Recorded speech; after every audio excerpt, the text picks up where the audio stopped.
Ich lade euch ein, diejenigen, die hier sind, steht doch mit mir auf und wir lesen zusammen diesen Text und auch ihr zu Hause. Steht doch auf dafür. Einfach als Haltung, wow, wir wollen uns auf das Wort Gottes ausrichten. Bitte blendet den Text ein. Folgendermaßen ist, wir lesen aus Jesaja 55. Meine Gedanken sind nicht eure Gedanken und meine Wege sind nicht eure Wege. Denn wie der Himmel die Erde überragt, so sind auch meine Wege viel höher als eure Wege und meine Gedanken als eure Gedanken. Denkt an den Regen und den Schnee. Sie fallen vom Himmel und bleiben nicht ohne Wirkung. Sie tränken die Erde und machen sie fruchtbar. Alles sprießt und wächst. So bekommt der Bauer wieder Samen für die nächste Aussaat und er hat genügend Brot. Wisst ihr, wenn die Himmelsschleuse, bleibt noch stehen, wir lesen noch gleich weiter, wenn die Himmelsschleusen geöffnet werden, dann regnet es und schneit es. Und das führt zu Wachstum. Das führt dazu, dass Frucht passiert, dass die Erde getränkt wird. Und dann entsteht ein Zyklus von Aussaat, von Saat und Ernte. Und jetzt lesen wir weiter, Jesaja 55, Vers 11. Genauso ist mein Wort. Es bleibt nicht ohne Wirkung, sondern erreicht, was ich will. Und es führt das aus, was ich ihm aufgetragen habe. Danke, ihr dürft euch hinsetzen. Das Wort Gottes übernimmt dieselbe Funktion wie Regen und Schnee. Es schafft Frucht, es schafft Wachstum. Und Gottes Wort muss wie Regen oder Schnee freigesetzt werden. Jetzt, das passiert nicht mit der Himmelsschleuse, sondern genauso ist mein Wort. Es passiert mit unserem Mund, mit unserer großen Klappe, die wir haben. Das ist auch der Titel dieser Predigt. Der heißt nämlich, wir Christen haben eine große Klappe. Und es ist wichtig, dass wir unsere Klappe öffnen.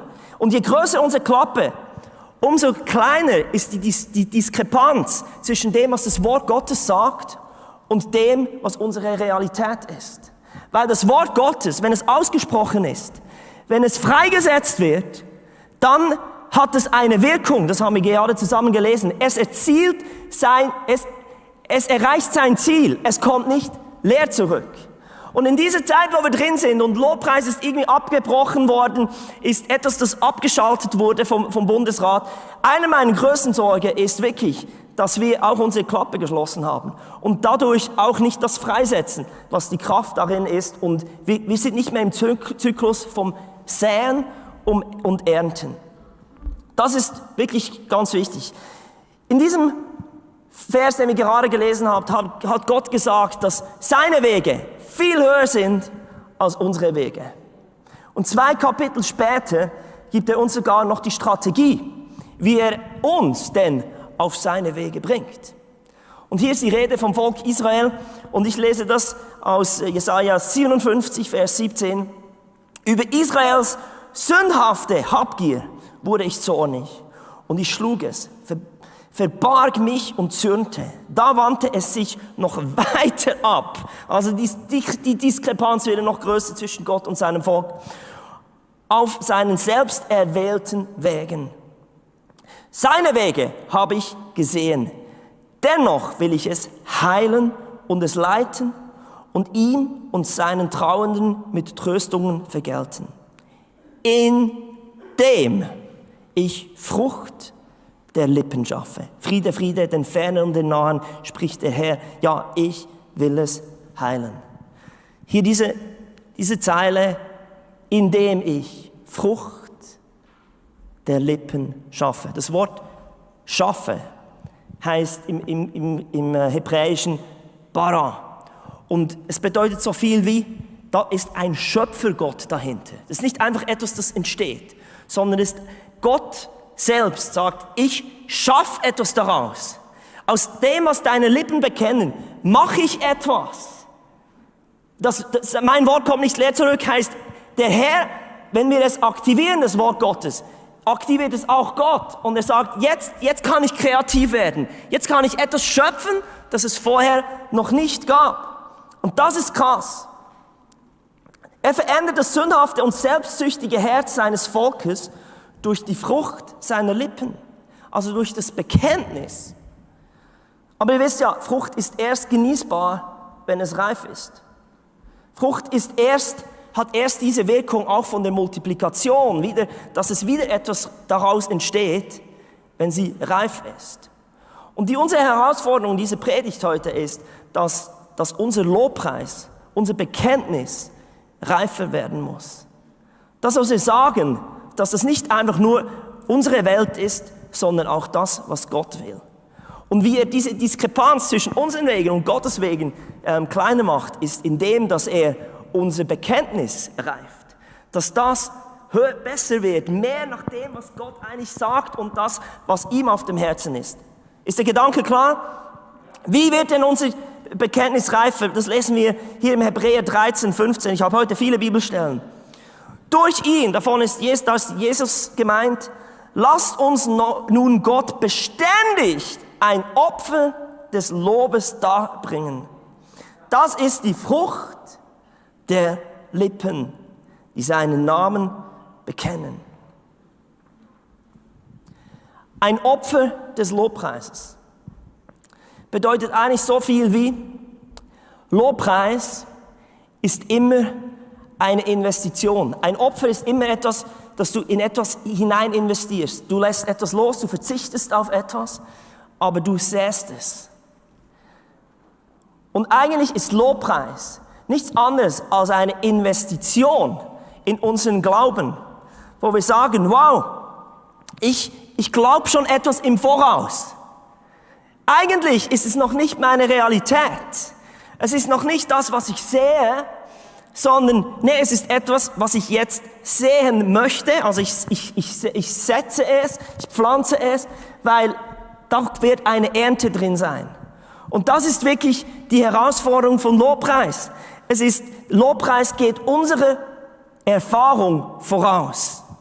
Lobpreis ist wie ein Same.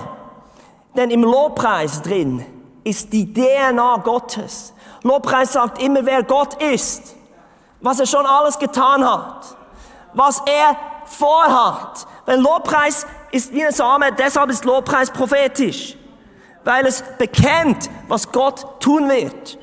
Und wenn wir Lobpreis säen, dann werden wir auch das ernten, was wir bekennen. Und wir werden das aktivieren, was im Lobpreis drin geborgen ist, in dieser DNA. Und die Bibel nennt ständigen Lobpreis die Frucht der Lippen. Weil es so wichtig ist, dass wir das nicht nur einmal machen, sondern etwas, das wir sind andauernd am Säen, weil Gott auch will, dass wir etwas von dem ernten, dass sein Wort echt aktiv wird. Und wenn wir unsere Klappe klein halten, dann wird es nicht aktiviert. Und wir Christen, wir dürfen eine große Klappe haben. Weil dann hat das Wort Gottes auch eine Wirkung, dann wird es hinausgesendet, dann wird es ausgesät, damit es endlich Frucht bringen kann.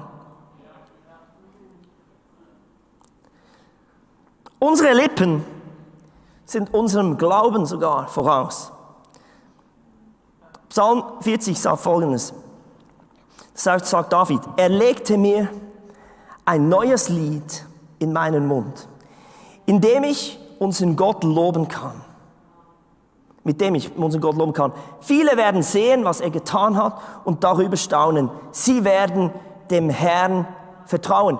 Also Gott sagt sogar, weißt du, Menschen haben vielleicht noch nicht den Glauben, das Vertrauen in ihn, aber macht nichts. Der Weg, wie man zum Vertrauen kommt, ist, wir sehen das Lobpreis und Gott gibt uns sogar manchmal Songs, gibt uns Bibelverse, die wir proklamieren sollen, auch wenn wir sie noch nicht glauben. Weil somit wird auch unser Herz dorthin gebracht. Und ich weiß nicht, wie es euch geht, aber manche Leute denken, das, was man singt, das muss man auch glauben. Nee, muss man nicht. Weil Gott gibt uns sogar den Lobpreis, damit dann das nachzieht. Weil sonst behalten wir Lobpreis immer auf unserer Ebene. Weil niemand glaubt das, was Gott wirklich ist. Niemand lebt genau so. Und Gott sagt, hey, meine Wege sind viel höher als deine. Aber ich möchte nicht, dass diese Diskrepanz so groß bleibt. Und deshalb ist Lobpreis so etwas Wichtiges, dass wir eigentlich schon mal sagen, was Sache ist, obschon wir das vielleicht noch gar nicht 100%ig glauben. Unser Lobpreis muss reifer werden. Die Frucht unserer Lippen muss reifer werden und nicht immer auf das runtergebracht werden, was unsere Realität ist.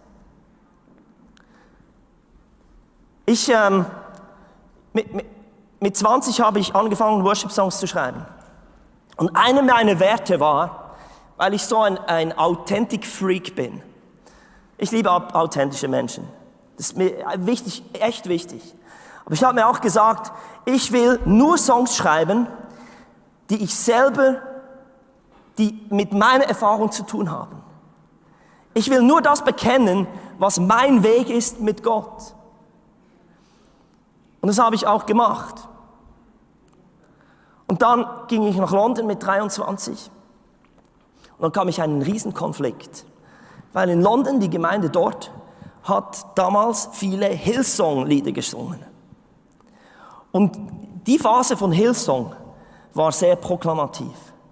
Da waren Songs drin, wo ich sagen muss, also da war zum Beispiel, die ganze Welt wird sehen, dass Jesus der Herr ist. Und das hat mich gestresst, wenn ich dachte, ja, das wäre ein schöner Wunsch, aber das ist nicht das, was Realität ist. Und dann habe ich halt Songs geschrieben wie, es ist Jesus, wo wir feiern und solche Sachen. Einfach Zeugs, das mit meiner Welt irgendwie in Ordnung war. Aber der Lobpreis hat an Kraft gefehlt. Weil der Lobpreis hat einfach zu mir gepasst. Aber einer unserer Slogans als Gemeinde ist, dass Lobpreis nicht zu uns passt und Lobpreis passt nur zu Gott. Es hat nichts mit dir zu tun. Sondern Lobpreis sagt, wer Gott ist, was er kann und was er tun wird.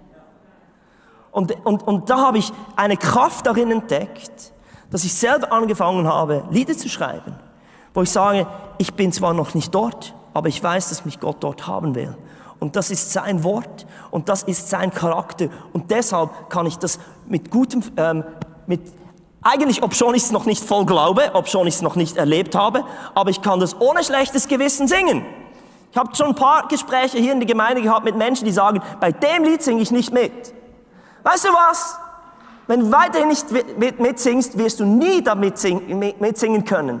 Weil im Lobpreis ist etwas Prophetisches. Wenn du jetzt deinen Schnabel öffnest und auch sagst, obschon ich es noch nicht glaube, es wird etwas in dir wachsen und es wird das Wort Gottes aktivieren, damit du es erlebst. Eigentlich so das erste Lied, das ich wirklich ziemlich gewagt und eigentlich ist es Lobpreis mit Bluffen geschrieben habe, war wunderbar. Ist wahrscheinlich, jetzt, wenn man so davon nennen kann, mein erfolgreichstes Lied bis jetzt. Keines hat sich mehr verbreitet.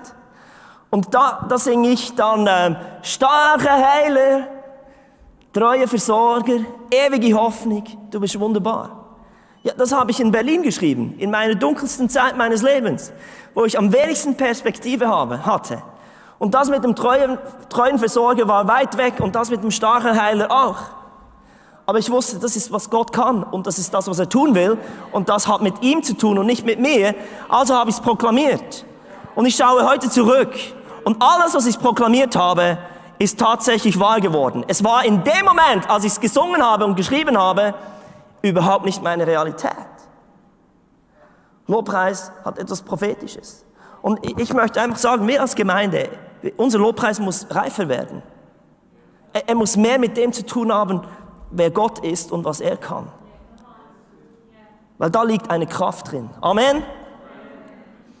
Kommt zum zweiten Teil meiner Predigt. Und jetzt wird es einfach noch praktisch. Wie können wir trotz der Restriktionen unsere große Klappe öfters öffnen? Ich habe einfach das Gefühl, wir sind zu ruhig geworden. Wir haben angefangen zu schweigen.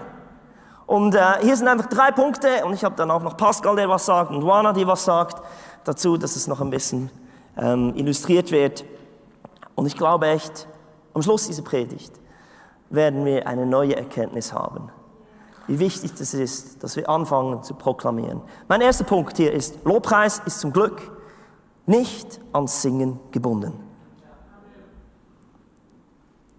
Wir haben gesungen, alles was Odem, nicht gesungen, wir haben nicht gesungen, Joel hat gesungen, alles was Odem hat, loben den Herrn, Halleluja!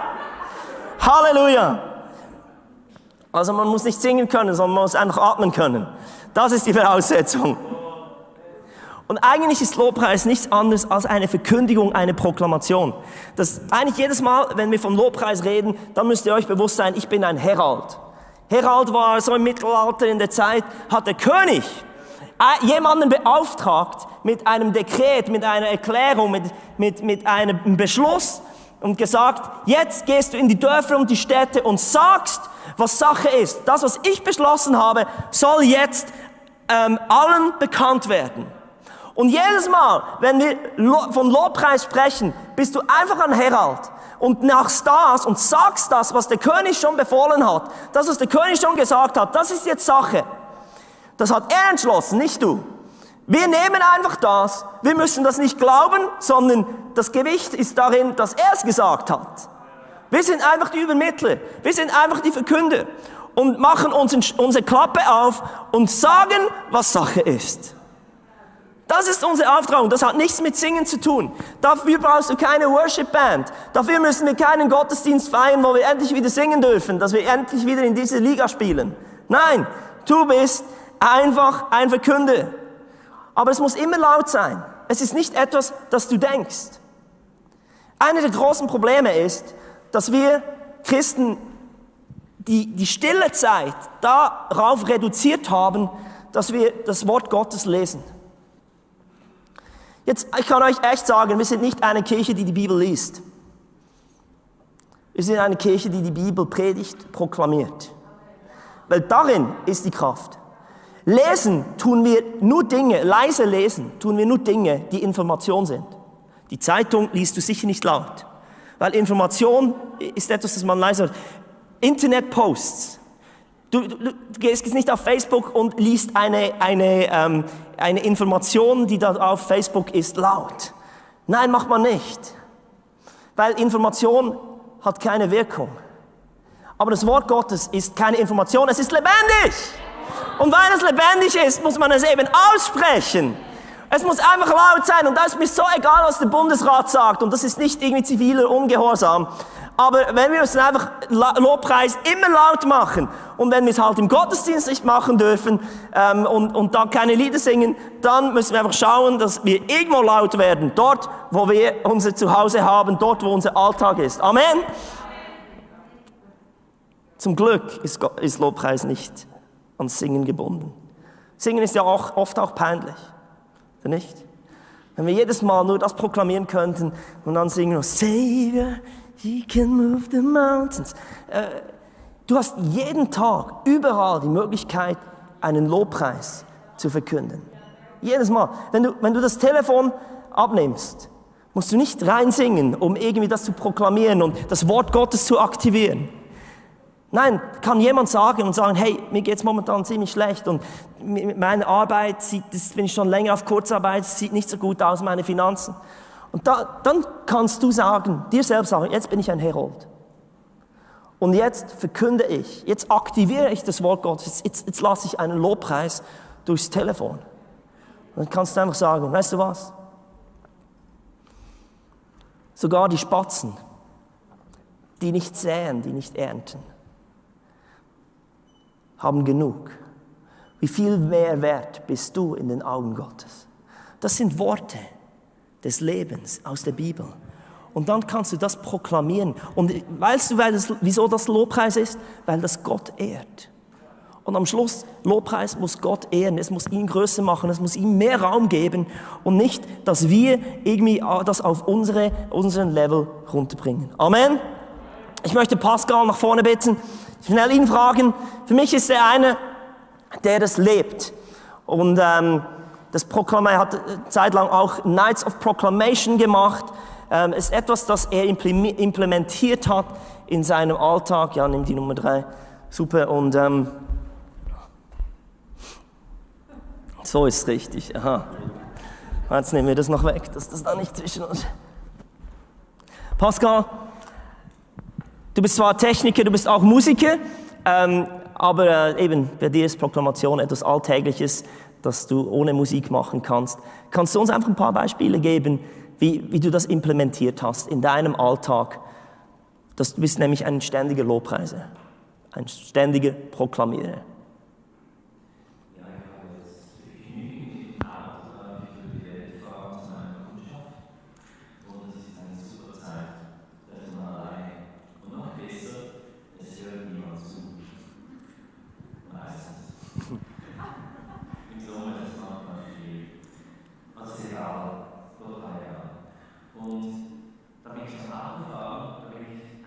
Verbunden. Und plötzlich kommt mir eine Last auf das Herz. Und dann ist super. Da kann man einfach richtig laut proklamieren. Kann man richtig laut sagen, ja, aber du bist der den Sieg gewonnen hat. Du bist der auch in diese Situation, aber eben, das war vorher von ihm mir aufs Herz gelegt worden. Also ich habe ihn gesucht. Er hat gesagt. Aber auch, wir waren unterwegs mit dem Zug, das gibt es nur einmal im Jahr. Normalerweise sind wir im Auto. Und da kam eine WhatsApp-Meldung von jemandem, den wir kennen. Ja, ich habe plötzlich mit den Augen große Probleme. Okay, blöden Ort, nicht praktisch, im Zug so richtig laut zu werden, aber doch, wir haben es ausgesprochen. Wir haben es ausgesprochen, was Gott für einen Plan hat über diese Person, dass sie wieder voll Wiederherstellung erfahren darf und haben dann einfach so hinausgestoßen. Und einfach so hinausstoßen, egal ob im Auto oder im Zug, auch mal nicht so laut. Also im Auto bin ich lauter natürlich. Das hat seine Kraft. Und wir hatten dann ziemlich bald eine Rückmeldung erhalten, was habt ihr gemacht? Jetzt ist es gut. Wow. Stark, super. Also du aktivierst das Wort Gottes. Wie nährst du dich mit dem Wort Gottes? Würde mich noch wundern nehmen. Eben, manchmal wissen wir ja nicht, was wir jetzt sagen sollen. Oder die Frage ist, was will denn Gott darin? Wie hast du diese Gewissheit, dass das, was du sagst, dass das Gott ins Spiel bringt? Vor Jahren hat Gott mal zu mir gesprochen. Jetzt ist es an der Zeit und lies die Bibel von Anfang bis zum Ende. Und ich lass nach. Muss das wirklich sein? Ja. Okay. Dann kamen mir alle Erlebnisse mit diesen Registern von Namen, wahnsinnig interessant und so weiter. Aber ich habe mich an das Werk gemacht. Ich habe aber nicht nach einem Plan, sondern habe immer jeden Tag so viel gelesen, wie ich verkraften konnte und es verarbeiten konnte. Das war 4 Jahre lang. Wow. Und das hat mir wieder einen Boden gegeben, wo ich heute etwas begriffen habe. Es geht in erster Linie um Beziehung, um Beziehung, um Beziehung. Aber wenn ich das Wort Gottes nicht kenne, dann habe ich auch diese Gewissheit nicht so gleich. Ich habe wohl eine Gotteserfahrung gemacht, schon als Kind. Aber das noch lesen, das schon von Tausenden von Jahren, das auch schon der Fall war, das gibt eine Riesendimension, die extrem, die ist gar nicht greifbar. Stark. Vielen Dank, Pascal. Merci für dein Teilen. Wisst ihr, wenn wir die Bibel lesen, dann ist es so, wie wir unseren inneren Schatz füttern. Da kommt mehr Gold in diesen Schatz. Aber wenn die Klappe zubleibt, dann wird dieser Reichtum, den wir haben, nie etwas bewirken. Und deshalb müssen wir Christen nicht einfach nur die Bibel lesen, sondern ja, wir füttern unseren Schatz, aber mal die Klappe wieder aufmachen und eine große Klappe haben, weil dieser Reichtum ist unendlich, der darin ist. Amen. Super. Nummer 2. Lobpreis ist zum Glück nicht an den Verstand gebunden. Zum Glück nicht. Weil sonst hätten wir wirklich keinen Grund, unsere Klappe so oft aufzutun. Im Joel 4,10 heißt es, schmiedet eure Pflugscharen zu Schwertern, ist da ein Fehler drin? Wie ist es bei euch? Und eure Redmesser zu spießen. Oh, ist doch so. Der Schwache spreche, ich bin stark. Hier ist natürlich die Rede vom Volk Israel, die hatten nicht genügend Waffen, die hatten nicht das, was es braucht, um in den Kampf zu ziehen. Und deshalb sollten sie ihre Pflugscharen zu Schwertern schmieden. Und der Schwache soll eben proklamieren und sagen, ich bin stark. Das macht keinen Sinn. Aber eben schon wie gesagt, Lobpreis macht keinen Sinn, weil es muss nicht zu dir passen. Es passt auch nicht zu den Umständen, sondern Lobpreis passt ja nur zu Gott. Und Lobpreis ist nicht, das ist auch wichtig, dass wir es verstehen. Lobpreis ist nicht das, was wir am Schluss machen. Jeder Herr hat mich mein Gebet erhört, jetzt danke ich ihm. Das ist Danksagung. Aber Lobpreis ist nicht Danksagung. Lobpreis ist das eigentlich, der vorausgeht. Es ist ein Dankesagen, bevor wir es gesehen haben. Deshalb ist es das Prophetische drin. Gott braucht, oder Gott, wenn Gott spricht, dann ist nicht die Voraussetzung, dass es dafür einen Beweis gibt. Eine der krassesten Bibelstellen, die wirklich meinen Glauben geprägt hat, ist aus 1. Mose, im 1. Kapitel. Da spricht der Herr in der Schöpfungsgeschichte am ersten Tag, es werde Licht. Woher kam denn das Licht? Es kam einfach aus seinem Mund, er hat es befohlen, aber es gab keinen Beweis dafür. Denn am zweiten Tag hat er dann das Land vom Wasser getrennt, am dritten Tag hat er dann Pflanzen wachsen lassen und am vierten Tag kam der Beweis. Dann hat er gesagt, die Gestirne sollen entstehen. Und eigentlich das Licht, das wir heute sehen, das wurde erst am vierten Tag geschaffen. Es gab Licht, bevor es eine Quelle dafür gab. Und das ist das Krasse bei Gott. Der sagt Dinge, wofür du keine Quelle hast, wo du sagen kannst, das macht noch keinen Sinn. Wieso? Wie in aller Welt. Ich habe das so oft erlebt, dass Gott mir das aufs Herz legt, dass mir ein neues Lied in den Mund steckt, dass ich Dinge sage und sage, wow, erstens verstehe ich das noch nicht, erstens passt das noch gar nicht zu mir. Dinge auch, die ich plötzlich proklamiert sage, das wünsche ich mir noch gar nicht. Aber wie gemerkt, ja, weil Gott will mich auf seine Wege bringen, nicht einfach, dass ich mein Leben pfade. Und dann sagst du Dinge, sprichst du Dinge aus, und denkst, wow, das ist Gott. Das ist die Kraft von Lobpreis. Der dritte Punkt. Lobpreis ist zum Glück nicht an die Umstände gebunden. Wir leben in einer Zeit, wo wir echt eingeschränkt sind. Aber das Tolle ist, wir können immer Lobpreis machen. Sprüche 18,21 steht geschrieben, Tod und Leben steht in der Gewalt der Zunge. Und wer sie liebt, der wird ihre Frucht essen. Wisst ihr, wir lieben es zu kommentieren, wir lieben es zu sprechen, wir lieben es, Dinge zu sagen, wie wir es empfinden. Momentan, was der Bundesrat entscheidet, jeder kommentiert und jeder weiß es besser. Ich auch. Ich weiß es auch besser als der Bundesrat. Sind wir ehrlich, ja? Ihr auch. Ihr wisst es auch besser. Aber wir müssen aufpassen, dass wir mit unserer Zunge, weil wir lieben es zu reden, wir essen das, was wir sagen. Das ist die Frucht dann davon. Aber wir sind nicht dazu erkoren, als Christen einfach zu kommentieren, zu reagieren auf das, was andere sagen, sondern wir sollen agieren. Lobpreis ist nicht ein Kommentar, nicht eine Reaktion, sondern ist eine Proklamation. Wir agieren, wir übernehmen die Initiative und wir sprechen in Dinge hinein, die jetzt nicht mit dem zu tun haben, was genau erlebt wird, erfahren wird, sondern das, was wir glauben, was jetzt dran ist und das, was Gott irgendwie sagt und das, was Gott kann. Amen.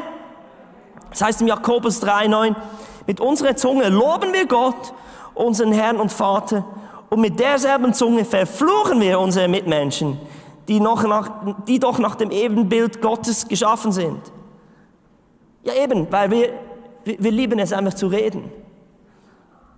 Segen und Fluch kommen aus ein und demselben Mund. Aber genau das, meine lieben Brüder und Schwestern, darf es bei euch nicht geben. Fließt denn aus einer Quelle gleichzeitig frisches und ungenießbares Wasser? Und das möchte ich euch sagen, wirklich, der Lobpreis, der ist nicht an die Umstände oder die Umgebung, wo du drin bist, gebunden. Denn Quellen entspringen auch in der Wüste. Und Quellen entspringen auch in felsigen, steinernen, harten Gebieten. Und so soll auch unser Lobpreis eine Quelle sein. Und wenn es keine Quelle ist, sondern einfach eine Reaktion auf das, dann verbitten wir eigentlich das, was da rauskommen sollte. Eine wichtige Angelegenheit, die wir uns wirklich auch antrainieren müssen, ist, dass wir Negativität fasten. Das ist auch Lobpreis. Momentan, wir sind so negativ geworden. Wir kommentieren alles. Aber unser Lobpreis, unsere Zunge, die Frucht unserer Lippen, die soll eine Quelle sein. Amen. Juana, are you ready? Hans-Peter wird übersetzen. Sie wird einfach noch eigentlich abschließen. Go for it, babe. Ehrlich gesagt hatte ich ein bisschen Mühe, meinen Verstand, meine Gedanken für heute vorzubereiten, Until I remembered. Bis ich mich daran erinnert hatte, Until I remembered how he took me out of poverty into his righteous knowledge and wisdom and greatness. wie er mich aus der Armut herausgenommen hat in den Reichtum seiner Gedanken, seines Wissens, seines ganzen Wesens. Until I remembered how he took me without someone who had probably felt like had no future but gave me a purpose. Wie er mich als jemanden, der eigentlich keine Zukunft, keinen Zweck hatte, trotzdem herausgerufen hat in diese Bestimmung. A young woman who was probably broken and emotionally hurt. Eine junge Frau, die emotional verletzt war, die zerbrochen war. And he healed me. Und er hat mich geheilt. You know, I always knew God is to be praised because of the beauty of the nature. Ich wusste schon immer aufgrund der Schönheit der Natur, dass Gott einfach gepriesen werden muss. But I can praise him also because I experienced his great grace. Aber ich konnte ihn auch loben wegen seiner großen Gnade mir gegenüber. You know, when we praise God, it's not just for what he can do for us. Wenn wir Gott loben, ist es nicht nur wegen dem, was er für uns tun kann. But when he does that, when he takes you out, when he brings you into the light, Aber wenn er das tut, wenn er dich herausholt, wenn er dich ins Licht bringt, you find out how great, how amazing, how loving and kind he is as a father. dann findest du heraus, wie liebend, wie wohltuend er ist als ein Vater dir gegenüber. There's a situation in our life. I was already married to Dan.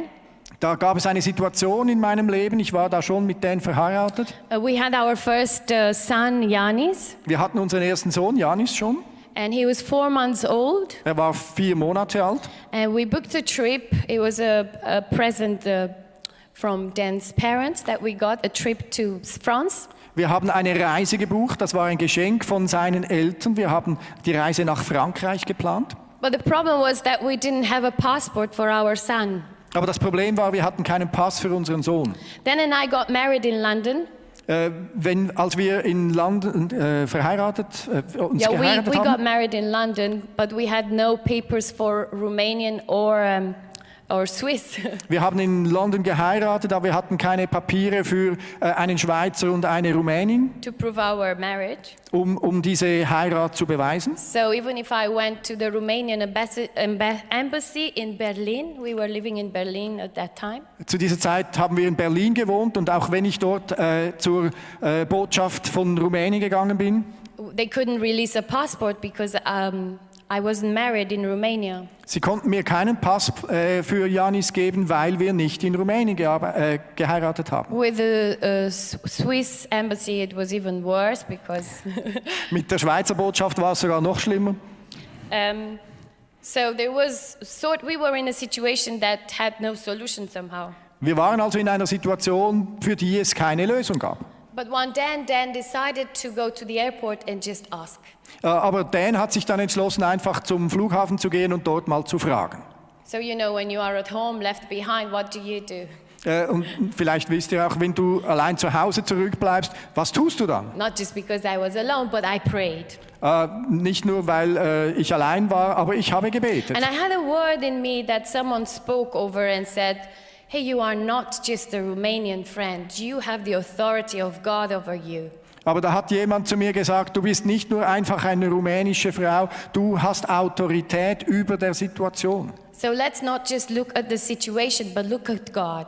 Also schaut nicht nur auf die Situation, sondern schaut auf Gott. And I began to pray, and I began to pray with that authority and confidence that I was a daughter of God. Also habe ich angefangen zu beten, und zwar mit dieser Zuversicht, mit dieser Gewissheit in der Bestimmung, eine Tochter von Gott zu sein. I had my time of praise, of worship. Ich hatte meine Anbetungszeit, eine And I Lobpreiszeit. prophesied that there must be a way, that God will make a way. Und ich habe proklamiert, dass es da einen Weg von Gott her geben wird. I did not know yet the answer, Ich hatte die Antwort noch nicht, but I had a peace in my heart. aber ich bekam einen Frieden in mein I Herz. knew that God did something, Ich wusste, dass Gott etwas tun wird. and that was on the back of that praise and worship and prophesying that there is a solution. Und das war die Kehrseite von dieser Anbetungs- und Lobpreiszeit und im Bewusstsein, dass Gott eine Lösung hat. Not long after, Dan called me and he told me how he found the police, the airport police, and there is a solution, which is an emergency passport for the baby. Nicht lange danach hat mich Dan kontaktiert und gesagt, mit der Airport-Polizei hat er herausgefunden, dass es einen Notfallpass für Kinder gibt. You know, for me, it was not, of course, a nice trip to France is great. Natürlich war es nicht nur einfach eine nette Reise nach Frankreich, was es natürlich ist. But for me, it was my son was in a situation where he was in a sort of a cage. He was blocked. He wasn't free to travel. Für mich war es diese Situation, dass mein Sohn in einem Gefängnis eingesperrt ist und eben hätte nicht mitkommen können. You know, because I got that word and I knew I am a daughter of God, I carry His authority. Aber weil ich dieses Wort bekommen habe, dass ich eine Tochter von Gott bin, dass ich diese Autorität habe, I could praise Him. I could praise Him in that authority, knowing who has made me to be, and proclaim and prophesy into Yanis' life. und in diesem Sein als Tochter von Gott konnte ich proklamieren und konnte ich auch über das Leben von Janis bestimmen. You know, and God used all the people, every situation, just to make a way. Gott hat all diese Personen in dieser Situation gebraucht, um einen Weg zu So schaffen. we experienced a breakthrough. So haben wir also einen Durchbruch erlebt.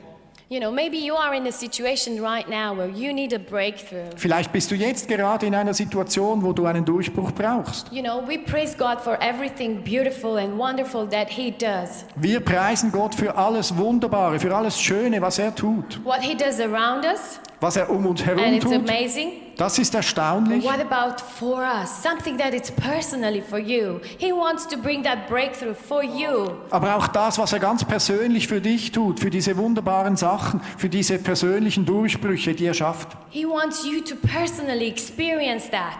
Er möchte, dass du das ganz persönlich He erlebst. wants you to carry that personal praise as well. Er möchte, dass du diesen persönlichen Come on, Lobpreis auch trägst. do you have the courage to praise Him for a situation that seems to have no possibility? Hast du den Mut, ihn zu loben und zu preisen in einer Situation, für die du keinen Ausweg siehst? Would you rise up in that spiritual authority that He has already given you? Stehst du auf in dieser Autorität, ganz persönlich, die du von ihm schon hast? Come on, church. Come on, friends. Let's just practice that. Kommt Leute, das wollen wir doch tun. Rise up in that authority. Steht auf in dieser Proclaim Autorität, Him. proklamiert Prophesy. es, Praise prophezeit, preist ihn.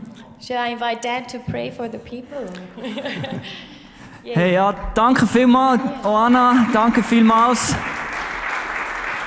Und wir machen das gleich. Was für ein ermutigendes Wort. Und Dan geht jetzt nach hinten ins Livestream-Studio, aber wir setzen das Gehörte gleich in die Tat um.